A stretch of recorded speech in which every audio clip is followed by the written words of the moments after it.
네, 답정센터 금요일 순서 2분 항상 기다려지는 시간이죠. 네. 여름방학 자격증 취득을 주제로 오늘 어벤져스와 함께 어벤져스 특집 마련해 보겠습니다. 한 20분 가량 함께 할 텐데요. 네. 자, 세 분과 다시 함께 할 텐데 결과적으로 저희가 3,000회까지 아니 뭐 그때 얘기했지만 몇만 회까지 함께 하시려면은 세 분 다 건강을 잘 챙기셔야 될 텐데 요즘 뭐 건강 상태가 세 분의 눈빛이 그닥 좋아 보이지 않습니다. 민정 씨. 아니, 전 좋습니다. 아니, 다크서클이 그렇게 내려오는 연어를 거예요? 드시는 아니요, 느낌 저는 괜찮아요. 괜찮습니까? 네, 괜찮습니다. 전 예. 건강합니다. 태윤 쌤은 예, 3천회 몇만 회라면 고용이 보장이 되는 건가요, 지금? 모르겠습니다. 이건 뭐 네. 그냥 하는 소리고요. 하는 데까지. 예. 요즘 네. 많이 피곤해 보인단 말이에요. 예. 근데 요즘 좀 공채 tempo 좀 빨라진 것 같아요. 그래서 저희도 일도 좀 빨라지고 있고 그래서 아니, 여러분들도 이거 빨리 뭐 해야겠죠. 아침부터 밤까지 수업한다면서요? 열 몇 시간 동안 예, 뭐 그렇게 쉬지 않고. 예, 그죠.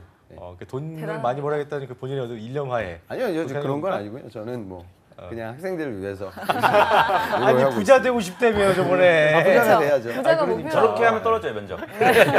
거짓되게 하면. 네, 알겠습니다. 알겠습니다. 자, 그렇다면 예. 오늘 이제 본격적으로 학생들의 궁금한 부분들 살펴봐야 될 텐데요. 자, 먼저 첫 보세왕님. 번째는 보세왕님입니다. 네. 보건행정과에 다니고 있습니다. 보험회사, 보건직 공무원, 병원 원무과나 그리고 행정 쪽으로 많이들 가는데 어느 쪽으로 가는 게 나은가요? 의무기록사, 보건교육사, 의료정보 코디네이터 다 따는 게 좋은가요? 라고 물어봤습니다. 또 이 자격증 네. 자격증 트라우마. 트라우마. 이거 어떻게 해야 될까 싶은 생각이 드는데 이분의 같은 경우는 어떤 식으로 시작을 좀 해야 될까? 우리 태용 쌤부터 말씀해 주시죠. 네. 예, 보건행정과를 지원했네요. 이게 보통 3년제죠? 3년제. 예. 네. 근데 뭐 어디가 좋을까요?라고 물었는데 그걸 제가 어떻게 합니까? 네. 본인이 어디가 맞는지를 판단을 그렇죠. 하셔야 돼요. 그러기 위해서는 지금 만약에 저학년이다, 2학년까지다라고 하면 경험을 쌓을 수 있는 아르바이트 다양하게 해보세요. 보험회사에서도 해보고 그 병원에서도 한번 아르바이트를 해보고 그러면 본인의 내가 무엇이 적성과 맞는다라는 것을 느낄 수 있을 겁니다. 그러니까 여기 과목 자체가 그 의무 기록학이라든가 뭐 의학 용어 그리고 병원 서비스 매너 뭐 이런 것들을 배울 텐데 이거 가지고 아르바이트 할 수 있는 곳들이 제법 많이 있어요. 그리고 보건행정 쪽은 길은 많이 점점 넓어질 겁니다. 그러니까 병원이 예전에 그 병 생긴 거를 고치는 것에서 확대돼 가지고 이제는 건강, 미용 이런 쪽으로도 많이 확대되고 있기 때문에 길은 많이 더 열릴 것이다라고 생각을 하고요. 여기 그 뭐 자격증도 같이 얘기를 할까요? 나온 김에 네. 의무기록사, 보건교육사, 의료정보 코디네이터 뭐 이렇게 얘기하는데요. 이게 여러분들 자격증하고 면허증을 좀 구분해 볼 필요가 있어요. 면허증하고 자격증하고 다르거든요. 면허증이 있어야지만 되는 거예요. 근데 자격증은 있어도 되고 없어도 되고 예를 들어서 우리 그 컴활 자격증이 있다. 컴활 자격증이 없으면 IT 부서에 가서 일을 못 하느냐 그게 아니거든요. 그렇지만 면허증이 있어야지만 할 수 있는 것들이 있어요. 이게 그 의무기록사하고요, 전문직들, 그렇죠. 보건교육사 이거는 면허증이에요. 그렇기 때문에 이것을 따야 가질 수 있다면 좋겠네. 딸 수 있다면 굉장히 네. 유리하죠. 시간이 오래 걸리면은 그만큼 또 예, 그래서 비용 따져봐야겠네. 제가 보건행정을 전공을 했기 때문에 여기에 기본적으로 관심이 있어서 지원한 거 아닐까라는 생각을 가정을 한다면 병원 쪽으로 지원해 보시고요. 병원 쪽으로 지원하기 위해서는 자격증 중에 하나 간호사 조무사도 행정인데도 불구하고 간호사 조무사 자격증이 굉장히 크게 역할을 한다라는 얘기를 들었습니다. 그것도 한번 생각을 해보시기 바랍니다. 그래요. 기찬 네. 쌤도 한 말씀 해주시죠. 그러니까 전공이 이제 보건행정이니까요. 만약에 이 학생이 뭐 행정만 전공했다라고 하면 의료기관에 입사하기 위해서 별도로 내가 알아야 될 원무과에서 진행되는 업무 과정에 대한 접근이 필요할 수 있는데 아마 학업 과정을 통해서 이런 비슷한 내용들은 다 배웠을 거예요. 그래서 그 부분은 저는 별로 투자 안 했으면 좋겠고요. 결국에는 이제 그렇거든요. 그러니까 요 정도 이제 공부를 한 친구들이 이제 병원들도 종류가 많은데 우리가 너무 좀 1차 진료 기관으로만 가게 되면은 물론 거기서도 성공할 수 있지만 안정성이라는 부분에 있어서 다소 문제가 있어요. 그래서 3차 병원에 가야 하는데 그러기 위해서 본인이 좀 노력해야 될 부분들도 생각을 해야 되고 근데 너무 또 거기만 보지 말고 아까도 보험 얘기가 나왔는데 이제 보험 보상 파트 뭐 이쪽에서도 보건행정 관련된 그런 포션들이 있거든요. 그래서 그런 부분들까지 좀 같이 보면서 범주를 좀 넓히기 위한 노력 그 정도로 생각하고 자격증 모르겠어요. 지금 학년이 아주 뭐 많이 남아 있어서 여유가 있다라고 하면 내가 학업 과정을 통해서 공부한 걸 정리하는 관점에서 취득하는 건 뭐 할 수 있겠지만 지금 당장 취업을 해야 되는 상황이라고 하면 행정과 보건행정 관련된 전공 과목이 있으니까요. 그걸 그대로 활용해가지고 도전하시는 게 좋을 것 같습니다. 기찬 쌤 얘기한 대로 이제 보험 쪽이나 어떻게 보면 그 원무과 쪽도 그렇고 약간 성향 뭐 외향적이냐 내향적이냐 이런 부분도 좀 고려가 돼야 되겠죠, 김혁 쌤? 어떻게 보세요? 그렇죠. 그리고 저는 사실 3년제면은 두 분 말씀하신 대로 하시면 되고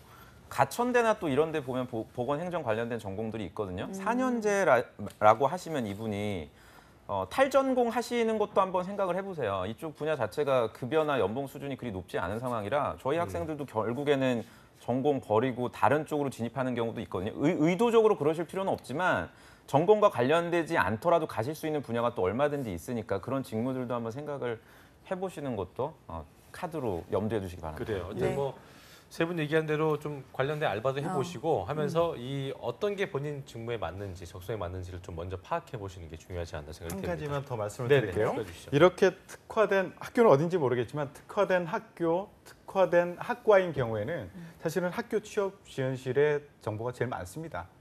그쪽을 적극적으로 활용해 보시는 게 좋을 것 같아요. 알겠습니다. 자, 다음은 마롱 라떼님입니다. 에너지 자원공학과 졸업, 가스를 다루는 석사 과정을 밟아서 목표하는 기업은 가스나 발전 회사 등입니다. 가스 기사의 증시에서 2회차 실기 결과를 기다리고 있는데요. 추가적으로 앞으로 있을 시험에선 에너지 관리 기사를 준비하려는데 에너지 관리 기사를 꼭 따야 할까요? 하나라도 더 자격증이 많으면 좋겠지만 심리적으로 불안해서 더 따야 한다고 생각드는 건 아닌지 고민이 되네요. 이분 약간 어떤 그 자격증 트라우마가 좀 있으신 분이네요. 징크스 같은 게 좀 있으신 분인 것 같은데 네. 이런 고정관념, 강박증들이 있는 분들이 은근히 많지 않아요, 민혁 쌤? 굉장히 많죠. 그리고 자격증 이공계 같은, 두 가지 제가 말씀드릴게요. 첫 번째는 좋은 측면에서 이공계 석사분들은 취업은 일단 다 돼요. 취업은 전부 다 어디든. 됩니다. 어디든 일단 자기가 포기하지만 않으시면 예를 들어서 제 학생 중에서도 물리학과 석사인데 한 명 뽑고 이러는데 되더라고요. 자기가 연구한 분야랑 이제 매칭이 되면 반드시 합격은 됩니다. 이제 다만 이제 두 번째 제가 더 강조드리고 싶은 건 뭐냐면은 이미 석사 때 연구한 거 자체가 준 경력에 해당이 돼요. 석사는 특히 이공계 같은 경우에는 입사하실 때 호봉이나 이런 측면에서도 급여에 반영이 되거든요. 그만큼 이제 대우를 해준단 말이에요. 그건 무슨 말이냐면은 반대로 얘기하면 내가 석사 때 연구한 분야랑 관련성이 좀 떨어지면 서류에서 탈락할 가능성이 있어요. 그 학교가 아무리 뭐 스카이라든지 좋은 학교를 나왔어도 석사 때 내가 연구한 뭐 논문 분야라든지 과정 자체가 지원한 분야랑 상이한 경우에는 서류에서 탈락할 수가 있기 때문에 조금 더 부지런하게 내가 관련성이 있는 쪽으로 지원을 하시는 게 좋고요. 그런 측면에서 봤을 때 자격증을 추가적으로 뭐 2개, 3개 뭐 이렇게 늘리는 거는 큰 의미는 없어요. 석사생 같은 경우에는. 그래서 질문 주신 분은 저는 본인도 이제 마지막에 이렇게 얘기를 하셨는데 심리적으로 뭐 불안하기 때문에 아마 자격증을 따시는 것 같은데 저는 차라리 그 시간에 관련성이 조금이라도 있을 만한 회사에 지원을 해보시면 더 좋을 회사 것 같습니다. 지원. 그래요, 알겠습니다. 네. 우리 민혁 쌤? 예, 자격증 에너지 관리 기사를 꼭 따야 할까요?라는 질문을 했는데요. 따지 마세요. 예, 이미 충분합니다. 그 말씀하셨듯이 석사 과정으로서 충분히 커버가 가능할 거고요. 오케이. 석사를 했는데도 불구하고 이걸 따겠다 이거는 마치 컴공 지원했던 사람이 컴할 자격증을 따겠다라는 얘기하고 똑같은 거거든요. 그래요. 시간 낭비하지 마시고요. 그 시간에 취업 준비를 하세요. 취업 준비. 알겠습니다. 그 취업 준비가 뭐냐면 지금 가스를 전공했다 그랬잖아요. 대학원에서. 그러니까 만약에 지원 분야를 먼저 결정해야 되는데 이 분야로 지원하겠다라고 하면 지금 시장 환경이 굉장히 좋거든요. 특히 LPG 쪽은 지금 작년에 비해서 올해 그 매출이 거의 25% 가까이 성장하고 있어요. 굉장히 좋아요. 수송용은 좀 안 좋아요. 그런데 산업용 가스가 굉장히 LPG가 굉장히 요즘에 많이 사용이 되고 있기 때문에 이쪽에서 사람을 많이 뽑을 가능성이 있으니까 본인 전공도 살리고 본인이 관심 있는 분야에 지원하시면 시장도 좋고 하니까 이쪽으로 그냥 지원하십시오. 자, 기탄 쌤? 네, 기찬 쌤. 그 공학 석사들이 취업이 잘 되는 편이기도 하지만 되게 힘들어서 안 되는 사람들도 많아요. 그러니까 제가 보면 저도 제가 제 석사 연구실에 있을 때 그 옆에 있는 연구실인데 재료를 하는 연구실이에요. 그러면 이제 대부분은 반도체 디스플레이 뭐 이런 걸 많이 하죠. 그러면 그쪽으로 연구 주제를 쭉 끌어가게 되면 업황도 좋고 일자리도 많아요. 그런데 예전에 제 선배인데 초전도를 했거든요. 그다음에 또 옆에 있는 저 다른 선배는 광촉매를 했는데 이 두 기술은 이제 거의 사업성이 없어요. 그러니까 연구 주제를 만약에 그릇된 주제를 잡게 되면 본인의 의사가 되든지 간에 교수님의 의사가 되든지 간에 안 그러면 내가 바이오 전공인데 이거 무슨 뭐 교수님이 또 이상한 과제 어디서 따갖고 와가지고 천연 물성 관련돼 가지고 무슨 뭐 해초 같은 거 막 분석해가지고 과제를 해버리면 제약사에 가야 되는데 거기서 무슨 또 우뭇가사리 얘기 계속하게 되면 와닿지가 않거든요. 이런 친구들이 왕왕 많아요. 그러니까 이 학생도 지금 문제가 뭐냐면 이 가스, 그러니까 이쪽으로 하는 거 물론 LPG 가스라든가 우리나라 가스 사업이 있지만 여기가 일자리 개수가 많지 않단 말이죠. 그러니까 그게 지금 취업이 힘들어지는 부분이에요. 제 추측컨대 아마 그런 부분들에 대한 두려움을 갖고 내가 랩에서 진행됐던 과제나 논문 주제가 파워풀하지 않아. 그러니까 취업을 어떻게 해야 되니까 뭐라도 딴 걸 공부해야지. 그래서 지금 내가 보기에는 자격증을 좀 하고 있는 것 같거든요. 근데 그런 부분들보다는 그러니까 석사도 어차피 신입으로 뽑는 거예요. 그러니까 박사인력 뽑는 건 아니니까 내가 랩 생활하면서 아마 가스 관련돼서 연구 진행하다 보면 정부 과제는 분명히 했을 것 같고 기업 과제가 있는지 없는지 그게 좀 우선 중요할 것 같고요. 그다음에 과제 진행할 때 만약 유체 해석까지 만약에 들어가서 시뮬레이션 했다고 하면 그 시뮬레이션이 다른 부분에도 적용이 가능하고 가스와 관련된 부분을 만약에 하드웨어적으로 터빈과 연동시키는 부분에 공학 프로젝트들이 있다라고 하면 일반 기계 파트라든가 플랜터캐 도전할 때도 아주 좋은 도움이 될 거예요. 그러니까 제 추측은 연구 소재의 사업적이나 상업적인 부분이 좀 빈약하다는 생각을 갖고 있을 것 같으니까 그런 부분들에 대한 재해석을 해서 내가 기반 기술과 요소 기술 그리고 공학적인 문제 해결 능력 그리고 랩 생활하다 보면 뭐 5만 가지 일들을 하잖아요. 그러니까 그런 조직적인 그 필드에서 업무 잘 처리할 수 있는 본인의 개인적인 역량 뭐 그런 거 종합적으로 고려해서 스코프를 좀 넓히세요. 그러니까 재학생들 보면 아까 그 천연 물성 관련돼서 했던 친구 바이오 제약하고 전혀 무관한 주제인데도 입사한 친구도 있고요. 폴리머 쪽으로 그냥 쭉 뭐 저기 SCI 논문 많이 썼던 친구인데 지금 전혀 상관없이 하이닉스에서 그냥 반도체 개발하는 친구들도 있어요. 그러니까 너무 이렇게 스코프 좁히지 말고 저는 넓게 보면 더 기회가 오지 않을까 그렇게 생각합니다. 그러니까 하나만 제가 말씀드리면 우리 영상 보시는 구직자분들 중에서 취업이 어렵기 때문에 그냥 회피 동기 때문에 석사 진학하는 건 저희가 예전에 영상 때도 말씀을 했는데 그렇게 하시면 안 돼요. 네. 오히려 더 도전적으로 내가 학부생이지만 빨리 취업 쪽을 선택하시는 게 좋고요. 두 번째는 내가 지금 석사라면 그 석박사 연구소 채용이라는 게 따로 있고요. 그리고 일반 공채 두 가지 루트가 있거든요. 그거는 본인이 결정을 하셔야 됩니다. 내가 전공을 그래도 끝까지 놓치지 않고 이걸 살려서 해당 분야로 진입을 하는 석박사 쪽으로 갈 것이냐 아니면 일반 공채 안에서 그래도 다른 학부생들하고 같이 할 수 있는 수준의 어떤 전문성으로서 입사할 거냐. 제가 예전에 채용팀에 있을 때도 석박사 인력 같은 경우에는 자기소개서를 사실 보지를 않았어요, 거의.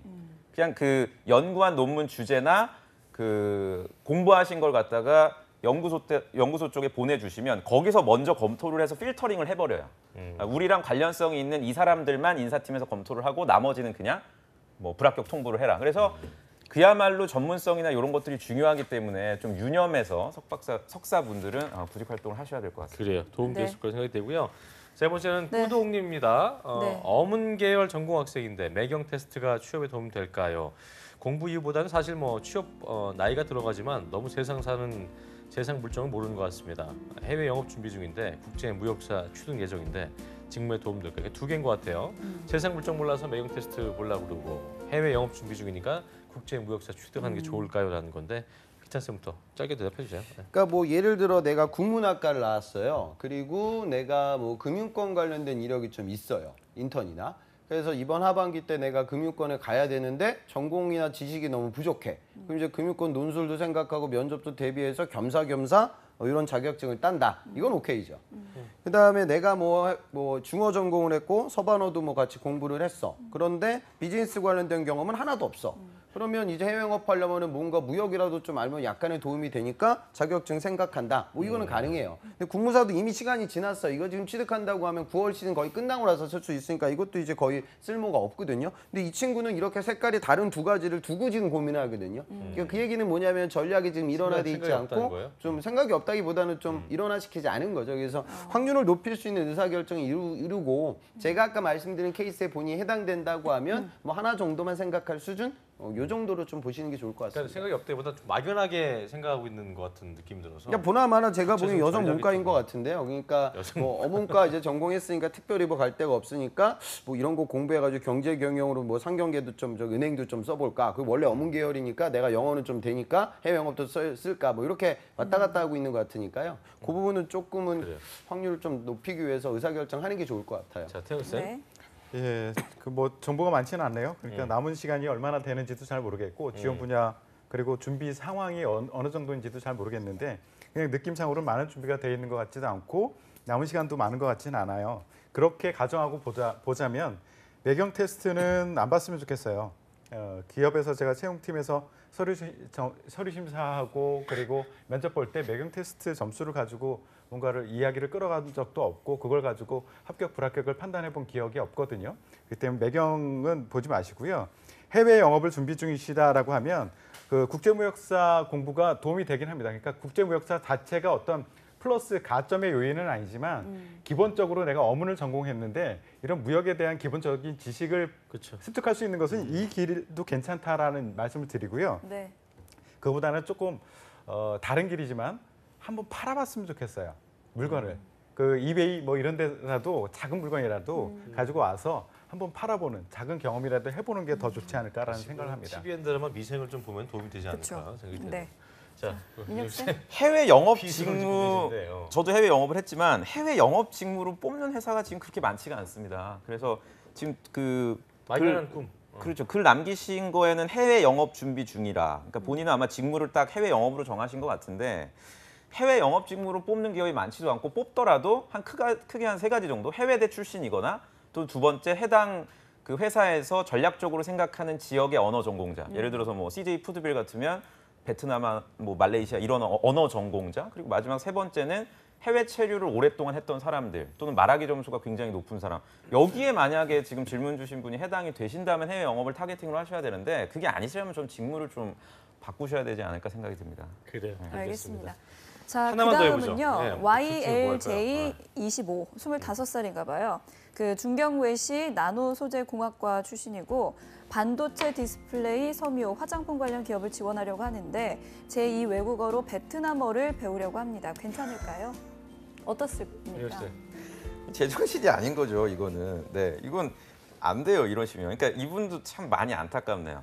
네, 자기 전공에서 이제 하다가 잘 안 되니까 제2외국어로 만약 베트남어를 자기가 하고 싶으시다면 한국 외대 베트남어과 분들하고 경쟁해서 내가 이길 수 있는 수준이 되신다면 베트남어를 하시고 그게 아니시라면 전혀 손대실 필요가 없죠. 네, 문과 영역으로 넘어오실 필요는 전혀 그래.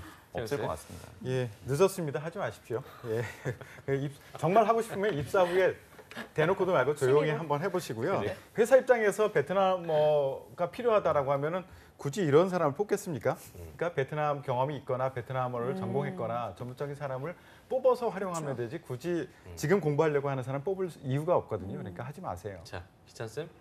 베트남어 공부해야 될 분들은 예를 들어 뭐 패션 전공이고 의류 밴드 업계를 내가 적극적으로 쓴다. 꿈이 거기다. 그럼 이제 그쪽 생산 거점들이 많으니까 조금 공부해 두면 보탬이 되죠. 근데 본인은 이제 제로 쪽이거든요. 그러니까 중국어를 공부한다고 해서 중국어 말하기 점수를 따가지고 지사 시험에 가산점을 내가 먹어야 된다. 뭐 그러면 좀 일부 가능하겠지만 지금은 이거는 뭐 아무 방향성이 좀 없는 것 같아요. 그래서 하지 마시고 저 다른 거 하셨으면 좋겠습니다. 알겠습니다.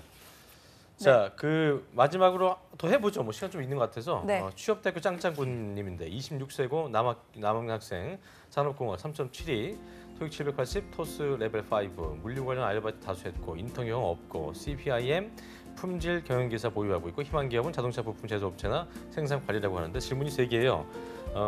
직무 관련 자격증은 충분하다고 보는데 서류에서 계속 떨어진다면서 커말 자격증 취득을 고민 중입니다. 취득해야 할까요? 또 자격증은 아닙니다만 어학 성적이 부족하다 느낍니다. 어학 성적의 커트라인은 어느 정도 될까요? 3번째, 제 스펙에서 부족한 부분은 뭘까요? 자, 기찬 쌤부터 한 네, 말씀 한 말씀 해주시죠. 지금 방향성이 완전히 잘못됐어요. 그러니까 그렇게 보시면 돼요. 상공과들은 크게 3덩어리거든요. 첫 번째는 QA/QC 품질이라든가 제조 생산, 두 번째는 이제 뭐 구매라든가 SCM, 그다음에 뭐 ERP나 MIS 뭐 이쪽으로 가게 되는데 이 친구의 최대 강점, 최대 무기가 이제 CPIM을 딴 거예요.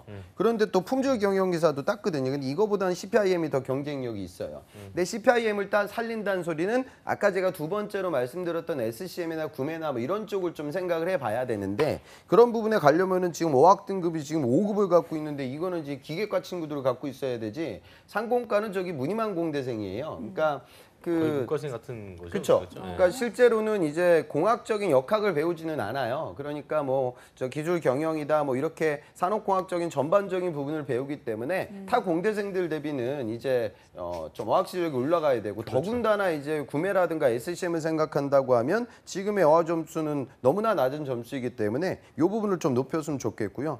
커말 자격증은 이거는 자격증 가산점 먹어가지고 이제 공기업 쓸 때 본인이 타겟팅해야 되는데 본인이 지금 전기 전공이고 기사 자격증 따고 있다고 하면 제가 뭐라고 할 수 있겠지만 그런 플랜도 지금 아니고 따라서 그런 것들 하지 말고 올인해가지고 어학만 한 등급 두 등급 정도 스피킹 그거 올리는 거 토익은 하지 마세요. 시간 많이 걸릴 거예요. 그래서 그거 진행하고 그 다음에 또 인적성 관련돼서 공부해서 도전해야 된다. 그렇게 플랜 잡았으면 좋겠습니다. 그래요. 방향성을 좀 다르게 잡아라는 얘기시고 또 우리 태우 쌤? 제가 그 학부가 산업공학 출신입니다. 아 그래요. 예, 선배로서 말씀드리겠습니다. 네. 컴팔 하지 마세요. 산업공학과 전국에 있는 산업공학과 학생 중에서 컴퓨터 활용 못 하시는 분 없습니다. 이건 뭐 심지어는 깊은 그 프로그래밍 언어까지도 다 다루는데 이거 굳이 따서 내가 가산점 받을 일은 없을 거고요. 그 흥 쌤이 말씀하셨듯이 토스가 눈에 걸리네요. 딱 걸리네요. 이거 집중적으로 벼락치기 해서라도 그래요. 좀 올려주면 훨씬 더 나을 것 같습니다. 그리고 한 가지 더 산업공학 그 문의만 사실은 공대이긴 하거든요. 그렇기 때문에 그 이 관리라고 보시면 돼요. 전체적인 그 요소의 기술적인 요소들이 어떻게 묶여서 최적화를 이뤄내는가. 이것을 내가 학교에서 배울 수 있느냐? 없을 거거든요.